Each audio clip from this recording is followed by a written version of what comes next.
tous, vous regardez Ogo Info pour votre principale édition des formations du jour. À présent, le sommaire. Le président de la transition, le général de brigade Brice Clotaire Oligui Nguema, a entamé ce 9 décembre dernier un séjour de 48 heures dans la province de Langounié, accompagné de la première dame Zita Oligui Nguema. Nous le verrons dans ce journal.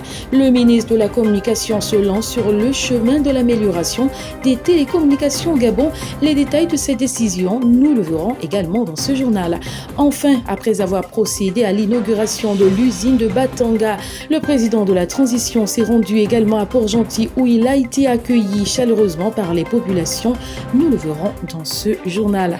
Voilà, c'était tout pour le sommaire. Bon confort d'écoute. Nous l'annoncions au titre, le chef de l'État Brice Clotaire Oligui Nguema a effectué un déplacement le 9 décembre dernier dans Langounié, 4e province du Gabon, où il était accompagné de la première dame Zita Oligui Nguema.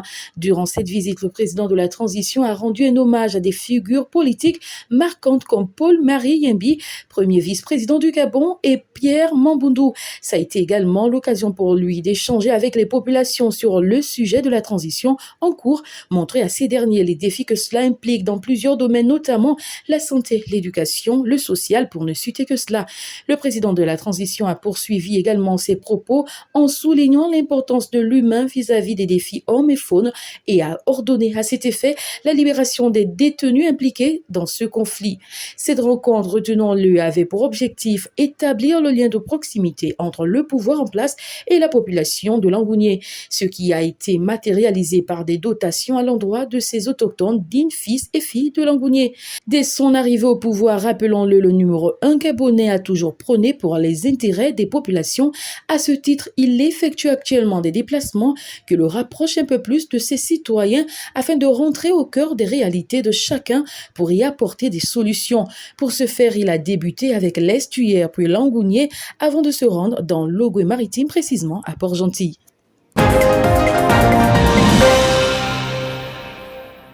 Après la participation du ministre de la Communication Laurence Ndon au Congrès mondial des radiocommunications qui s'est tenu le 20 novembre à Dubaï, celui-ci a décidé de doter le Gabon dans les prochains jours d'un scanner de fréquence pour nommer l'usage des ondes.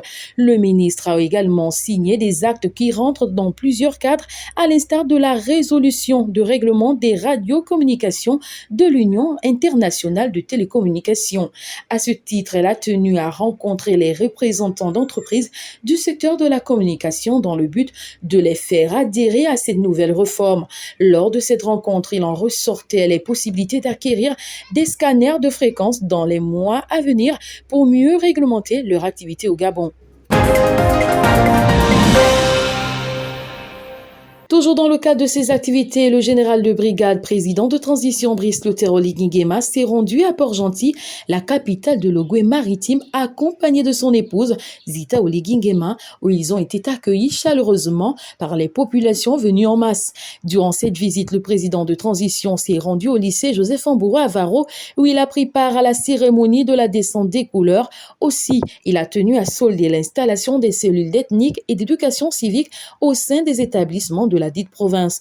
Une occasion pour le chef de l'État de rencontrer les forces vives de la province et faire appel à la responsabilité collective. Selon lui, chacun doit participer à la restauration de la ville de Port-Gentil. En effet, le chef de l'État a encouragé également les acteurs politiques et non politiques à s'unir pour le développement de la dite province. Et ceci se fait bien évidemment avec la participation et la volonté de la population pour laquelle il s'est déplacé pour expliquer également sa vision de la transition et comment chacun pourrait y mettre du sien afin de rendre le développement du pays effectif. À cet effet, la discipline et la rigueur ont été au cœur de cette rencontre. Rappelons-le, cette visite rentre dans le cadre de la tournée nationale que celui-ci effectue depuis quelques jours. Rien à voir avec ce qui précède, les bars à proximité des écoles sont désormais interdits d'ouverture durant les heures des cours. En effet, cette décision a été annoncée par communiqué numéro 032 le 9 décembre dernier, annoncé par le porte-parole du CTRU, Ulrich Monfumbi, qui, lors de son allocution, a annoncé l'interdiction d'ouvrir les bars et d'autres débits de boissons à côté des établissements scolaires. Une décision prise par le chef de l'État, le général de brigade Brice Clotaire Oligui Nguema, Selon le porte-parole du Comité pour la transition et la restauration des institutions, cette mesure a été rendue effective dès son annonce et exige son respect. Dans le cas contraire, des mesures drastiques et relatives seront prises. Voilà, c'était tout pour aujourd'hui. Merci de nous avoir suivis. À demain, même heure, pour un prochain numéro de votre édition sur Ogo Info.